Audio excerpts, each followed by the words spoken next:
gamu Sri Lanka, again patan gamu. His Excellency Ranil Wickremesinghe, a piece of advice that I have been, and I'm trying to make this question in the vernacular, so forgive me if I stumble over some of the words. මට telephone call එකක් ආවා මාස දෙකක් ඉස්සෙල්ලා මේ මගේ නෑදෑය හරියට සනීප නැහැ ICU එකට අරන් ගිහිල්ලා තියෙනවා. ඉතින් මං ආවා ලන්ඩන් වලින් එයා බලන්න මොනවද වෙන්නේ කියලා. එයා ICU එකේ ඉන්නකොට මට තේරුණා that එතන හිටිය ඩොක්ටර්ස්ලා ඔක්කොම දෙව්වා මොකද ඒගොල්ලන් දන්නේ නැහැ මේක මේ patient එක treat කරන්නේ කොහොමද කියලා. හැබැයි එක ඩොක්ටර් අවුරුදු 50ක් විතර දැනග experience doctor කෙනෙක් ඇවිල්ලා කිව්වා මම මේක කරන්නම් කියලා. So the patient is in the ICU and the patient is slowly recovering. Still the patient needs attention and care as a රෝගියා තාම හරියට ඇවිල්ලා හොනේ නැහැ. දැන් මට ඒගොල්ලන් මගේ නාදායා කියනවා මේ සර් experienced doctor එහාට දාලා අලුත් doctors ටිකක් ගේනවලු ඒගොල්ලන් දන්නේ නැහැ මේකට මොනවද කරන්න. මේ මොනවද මේ වෙන්නේ කියලා මං කිව්වා මේ පිස්සු වෙන්න එපා මෙහෙම කවුරුත් එහෙම කරන්න බෑ කියලා. මොකද who is going to remove an experienced doctor treating a patient in the ICU and bring a whole bunch of new people who have no idea what to do, how to treat them, and didn't do it before. So that is the question that this country is facing.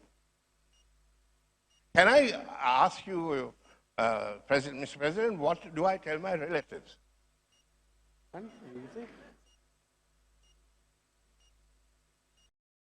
Yes.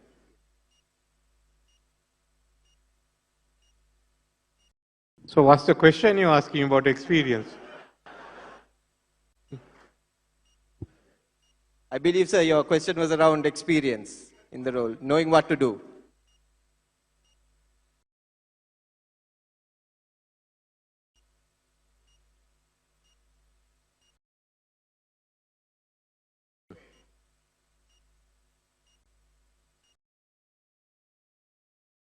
To write the obituary.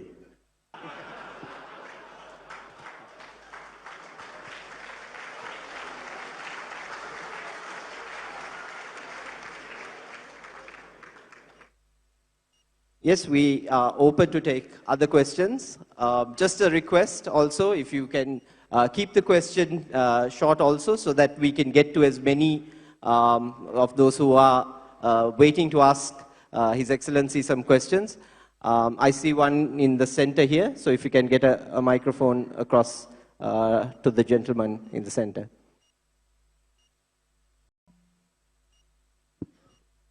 Hi, Mr. President. You were a member of President Jayawardana's cabinet in 1977, as you mentioned earlier.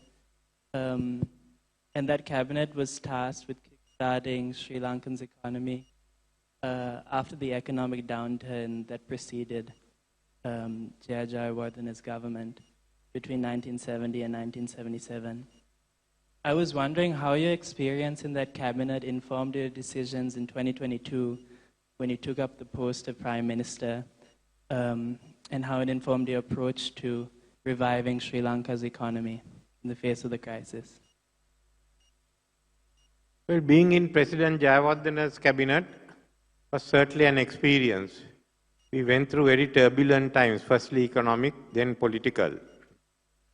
We've learned a lot on how to be ministers, what is collective responsibility, how to work as a team, and not to get stuck in conventional thinking. It all depends on the numbers that you can get, who is available there. And you could work with a small team. I think that helped me a lot when I came here, but I had one experience that President Jayawardena didn't have. President Jayawardena picked a team he knew well. He worked around with us, he judged us, and he decided you are the people who are the people who can make it to the team. I didn't have that opportunity. I got a team, and I must say they worked as well as we did in 77.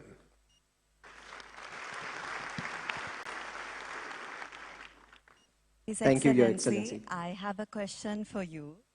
I'm going to stand here because I'm only 5 feet tall and probably no one can see me.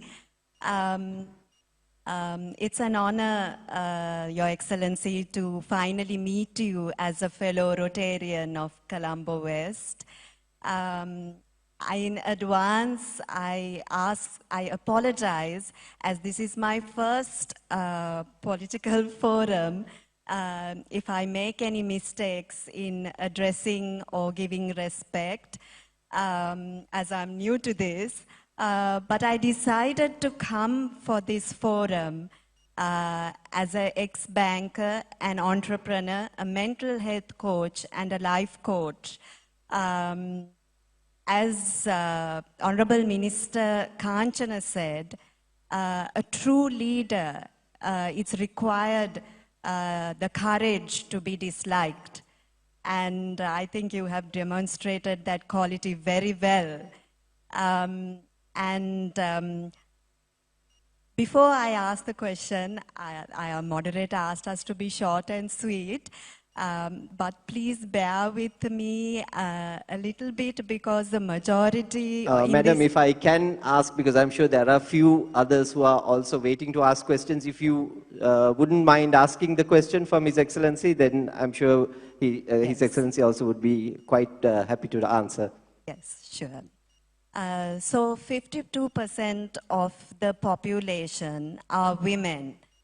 And I'm very happy to hear that you want more women involved in leadership and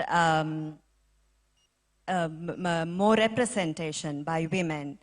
But there is a big challenge that all leaders in this country need to address when speaking about the economic and social transformation that you aspire to create, which is the workload of women.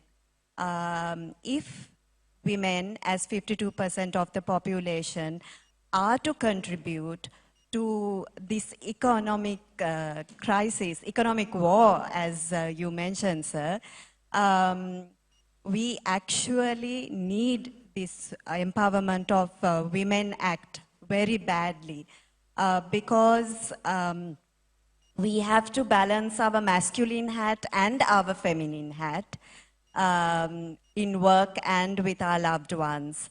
So I'm very proud to hear the idea of daycare in the public sector and private sector.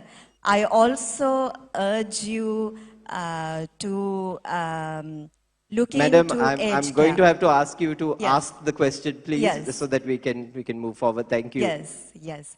So, sir, you mentioned that you are hoping to implement a Women Empowerment Act. Can you give us a little bit of information, some hope for the struggling women balancing many hats in Sri Lanka, so that we can wholeheartedly and guilt-free Yes, I think His contribute to Excellency the can answer economy? that. Thank you, sir. No, we have already enacted the Women's Empowerment Act. It's That's the council great to that has hear. to be put into place, which will have to be done after elections. That's up for the Constitutional Council. And all the criteria is laid down there on how they can perform and what they have to do. There's a lot of work for them, and they will require the help of all the women's organizations. Your Excellency, can I pose my question? Yeah, I want to know whether... Hello, can you hear me? Yes, we can hear you, sir. Yeah, Go ahead. I want to know whether Your Excellency will take punitive action against those responsible for the cremation of the Muslim COVID corpses. Well, we have now brought in the bill on cremation and burials. The people will be responsible for it. We will be having a select committee of Parliament to go into the issue of the report that was submitted, which said that barriers should not be permitted. But of course, there is also a Supreme Court judgment. So some of them can even take cover under that. That is the one issue we have. That's why we decided to have a parliamentary select committee and not a normal committee.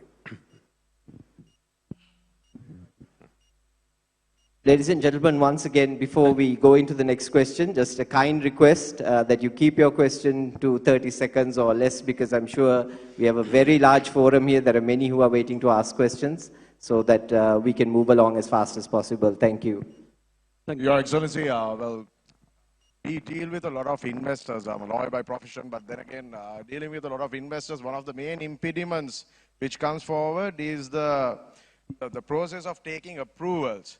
So, for example, even if it's a solar energy project, they have to go through about 17 authorities, and also going through the BOI and also bringing in investments. Most of the investors, when they come forward, they are worried about the time frame of going through the approvals. Is there any application in future to interact with investors and also to speed up the process of getting approvals? Yeah, we have what is called, we are bringing the new Economic Commission under the Economic Transformation Act.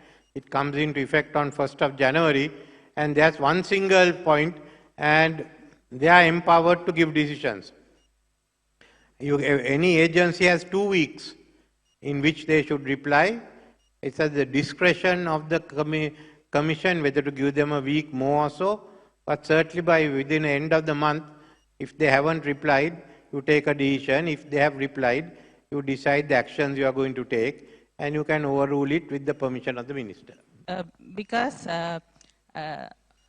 Ladies and gentlemen, a humble request, if we can keep the questions to a broader spectrum, it would be good. Madam, if you want to quickly finish up your question, you can, but we would ask that we keep it to the broader problems that the country and the economy is currently facing. Good evening, Mr. President. It's an absolute honor to meet you today. My question is, what are your future plans for Sri Lankan capital markets, and also with regards to the current passport queue? Since you have already eradicated all the other queues, with much happiness I'd say that. So what's your future plan for that as well, the current ongoing passport queue? Please give us a solution, Mr. President. That's all. Thank you.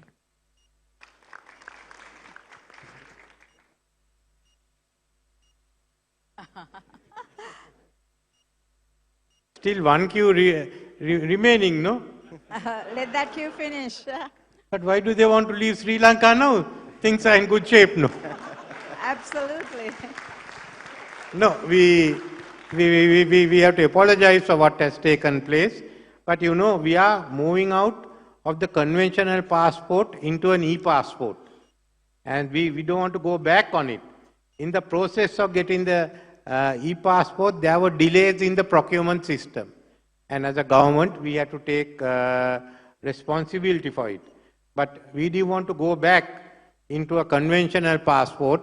We thought we will go ahead, take the blackguarding we are getting now for the shortage of passports. But by October, you'll all be on e-passports. So with that, the issue will be over. We are trying to issue more passports in the coming few weeks too, to get it out. But no one should be in a hurry to leave this country, because now it's all picking up. And as far as the government is there, we are also trying to ensure the e-passport is cheaper than the present one. So you have to bear with us, but we are getting on to the next stage of digitalization.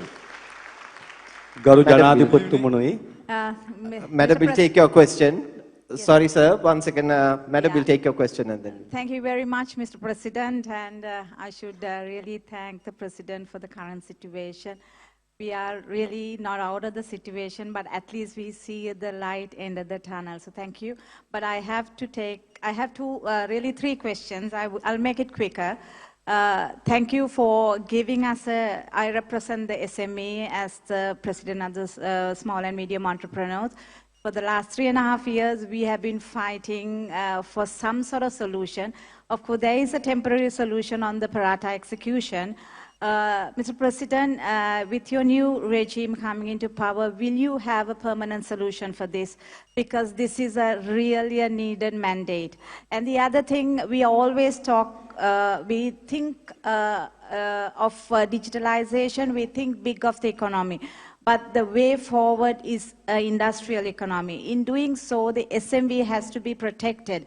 So, Mr. President, in your new government, will as the President, will you have policies in protecting? These should be national policies in protecting the SMBs, where the industry and the entrepreneurs of the SMB will be protected. And the third question is, Mr. President, the SMB needs financial aid. So in your new regime, in your new government, will the SMB have a financial banking system where we could look forward to in trying to uphold our enterprises, our industries, because our industries have gone through a lot, and looking to a way forward is absolutely inadequately, it's very difficult at the moment because of the situation we have gone through. So in the new regime where you will be having a new cabinet being performed, will be national policies and digitalization, having a digitalization platform where the SMBs will be protected, where we don't want to interact with human interacted will be limited, where we could go into more digitalization. Thank you, Mr. President. Thank you very much. Certainly, as I mentioned earlier, SMEs has been one of our main areas of where we've been focused on, because SMEs are the lifeblood of any economy, but it must work within the economic system, and that is essential. So how do we strengthen our economies? As far as, so that we are working on that, I said we pumped in about 50 billion, there will be more money to come. As the country's economy gets better, the SMEs will flourish, and there will be more and more SMEs that come into place, especially the small end of it, and the smaller ones, the micro enterprises. As far as funding is concerned, we are looking at we are certainly committed to a national development bank. But remember, for SMEs, there can't be one bank. The biggest, if you must have the normal banks which have a spread of branches to handle it. I think in fact, we are concerned, the Bank of Ceylon and People's Bank have branches. The SME person somewhere in Mahayangana is not going to travel to Colombo. So let's strengthen it and look at the SME. This is why we want to put the agencies together to form Enterprise Sri Lanka, with the industries ministries working out.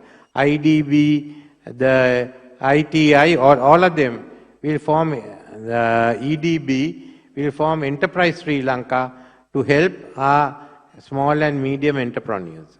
Mr. President, the Paratha execution, there will be a permanent solution for it? Which one? The Paratha law? One? The Paratha law. Paratha law? Paratha law will be there, but what we are giving you is the solution through the new insolvency laws, where you can go into, you can go to courts and ask for restructuring of your debt. That's what happens in UK and in USA today. What's called Chapter 11. That is what is used for small, medium and large industries. But, President, as you know, in this country... Madam, I'll have to say thank you very much, and we'll take a few... We have this law. We are bringing in the law from UK and US, which is the protection. Paratha execution, if you take Paratha execution out, your banks will collapse. But within having the Paratha execution, we are now suspended it till December 15th, because the banks must get their books into order. You can't have it till December 31st. They asked us December. If want, we can ask them to stay back after that. But a Paratha law has to be there. But we are bringing in the new laws, like all other countries. Thank you very much, Mr. President. Sorry, sir. We will take 3 more questions. So